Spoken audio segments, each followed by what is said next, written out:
Still to come tonight on the new music, Burton, Cummings, and Bruce Springsteen. In the 1970s, the Canadian music industry finally became established, and Murray took over from Gordon Lightfoot as the Canadian.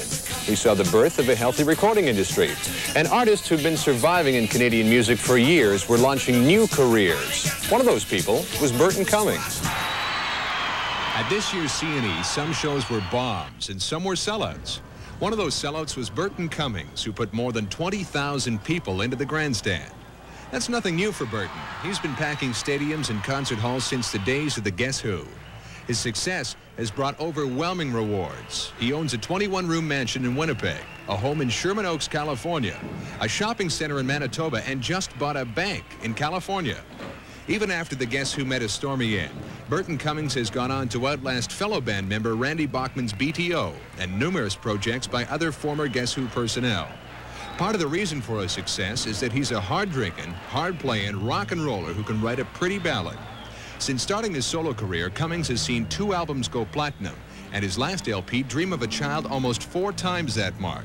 That makes him the biggest thing in Canadian music history. Audiences in the States, Australia, and Japan are as familiar with his music as people in Winnipeg, and he never fails to thrill the crowds at his annual CNE performance.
He took me as his partner, he took me as his friend. Gave me his fedora, he gave me shotgun fever. He took me as his partner to the end. When I was a child, I dreamed I was a jeweler with a family business. Though the quintessential Canadian, Burton has never thought music had national boundaries. And when the CRTC decided to legislate mandatory Canadian content on our radio stations, Burton spoke out strongly against that policy. I can remember saying publicly that I thought it was the worst thing in the world, that you can't legislate an art form, that you can't tell people what they should like, and it was an infringement on the airwaves and democracy and blah, blah, blah. I must retract that in part because I think the end has justified the means. I really do. And I don't know if the means was correct, but certainly now I hear better Canadian records, more of them, much more international credibility from Canadian artists.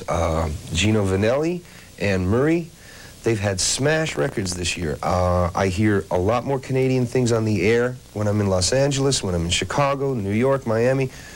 It really has come an awfully long way in 2 or 3 years. And as far as my own success, I'm just proud and happy and feel very lucky to have been a part of that, you know. Certainly I can't take credit for all that, but I'm very pleased to be in on what I call the ground floor of the Canadian gold rush. There really is something happening up here now, not just in records, but in films, you know. Man, you walk around Toronto, there are more movie stars here than there are in LA. You know, they're always shooting. I mean, it's great. It's a very exciting time for Canadians.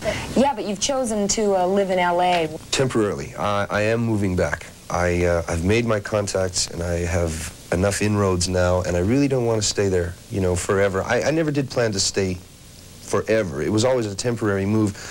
I got very accustomed to the L.A. lifestyle and moving within the upper echelon of the studio musicians and the rock and roll people and watching producers and engineers and seeing how good records are made. But all that information, excuse me, all that information that I've assimilated now, I must get out of LA to sort out. Otherwise, it does me no good. I'm just on overload, you know, and you can only ingest so much without getting away and sorting it out. What about your social life? Go to any of those wild and crazy parties we hear so much about? Oh, I've done all that, you know. It's, I'm not really into that whole running with the pack scene.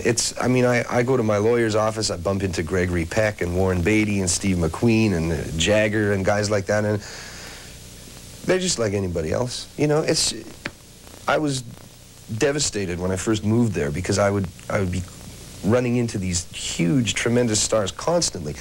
After a while, the fascination with that really wears off. They're just people like anyone else. And in LA, that sooner or later becomes commonplace, you know? And I don't really run with the pack. I don't hang out at the premiere parties and stuff like that. It's convenient for recording because it's just a 15-minute drive down the hill. It's very convenient for national television to do. I've done Merv Griffin and Dinah Shore and a lot of those things, and it's a 10-minute drive down the hill, as opposed to before, you know, flying there, taking a whole day, then taping the show, doing another day, and then flying home, being a whole other day. So it has its conveniences, but as cliche as this may sound, the air is filthy. The air is not fit to breathe anymore. And you don't realize it until you get out of LA. I come back up here and I can't believe I sing better. I sleep better at night. What do you do for fun? I drink cold beer. I stay up late and play loud music. I go to the movies a lot. I really like the movies. When I see a really good film, I become 5 years old again. You know, and I've always been fascinated with film, and I'm even taking acting lessons to learn what it is to play your bodily emotions the way a good musician plays an instrument, you know, and that's really what acting is about. So I want to try and master that craft and see if I can create some characters on the screen the way I create songs. What about the fans? How much do you get off on the attention they give you?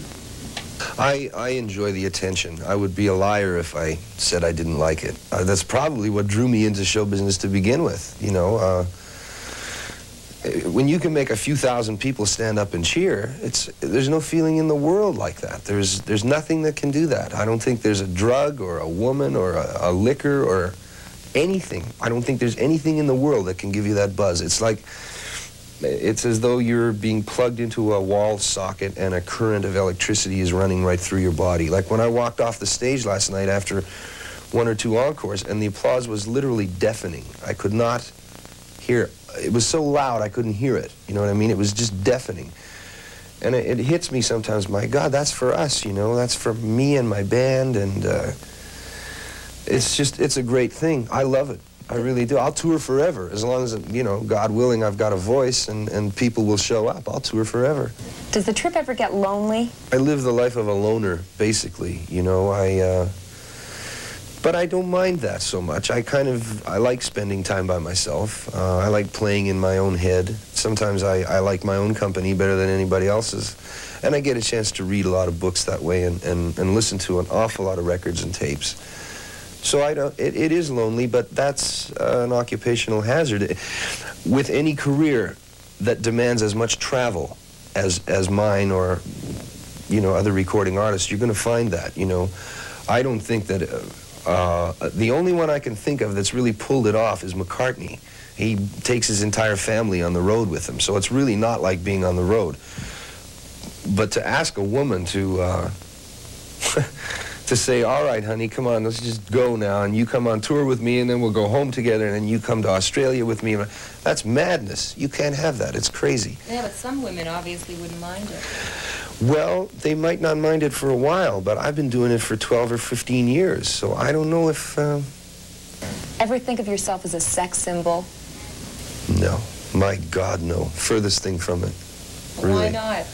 I mean, you don't think that the trip... I mean, isn't there a touch of that in every rock and roll star? Don't you think? I think that if everyone in the world were blind, my career would be just as good. You know, my career would be just as successful as it is now. I don't think that the visual... Oh, yeah, but I'm not just talking about visual, though. Come on, there's a lot of sexy stuff happening in sound. As far as the sound, perhaps, I guess... It's hard to be objective. That's a loaded question. I do not think of myself in any way, shape, or form as a sex symbol. I really don't. And if other people do, that's wonderful. Folks, I love you, you know, but I mean, I don't. I really don't. Okay, well, I think you're awfully sexy. Blush, anyway. blush. Thank you. Thank you very much. Thanks a lot, Burton Cummings. It's been a pleasure. Thank you. My pleasure. Still to come tonight on the new music, Bruce Springsteen. That's the show for tonight. We're going to be back next week with Ricky Lee Jones, The Cars. And Earth, Wind, and Fire. See you next week on the new music.